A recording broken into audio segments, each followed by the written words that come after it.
Mas pinalawak pa ang kalaman at kakayahan ng mga kabataan sa larangan ng livestock production matapos matagumpay na makapagtapos ang unang batch ng mga kalahok sa Youth AI Project sa isinagawang Training on Animal Healthcare and Management ng Agricultural Training Institute, Regional Training Center 2, katuwang ang Department of Agriculture Regional Field Office noong May 4 to 6, 2026 sa ATI RTC 2 sa Kabagan, Isabela. Sa loob ng 3 araw, hinubog ang mga kalahok upang maging mas handa sa pagbibigay ng artificial insemination at basic veterinary services na inaasahang makatutulong sa pagpapalakas ng livestock industry at paglikha ng dagdag na oportunidad sa kabuhayan sa kanilang mga komunidad.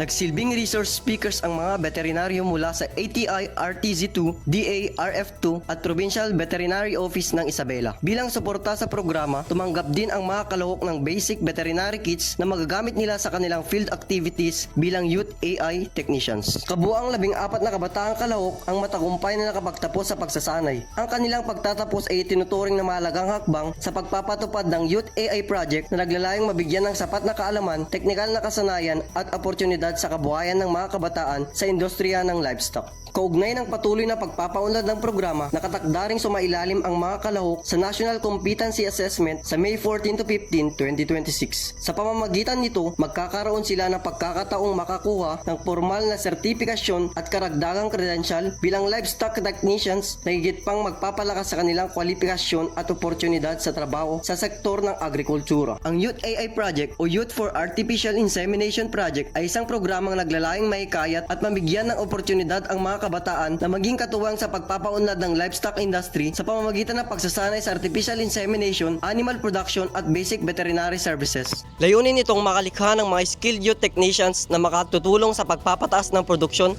ng mga alagang hayop habang nagbubukas ng dagdag na kabuhayan sa mga kabataan sa kanayunan. Para sa Balitang ATI 2, ako si Steve M. Yangat, Balitang Agri.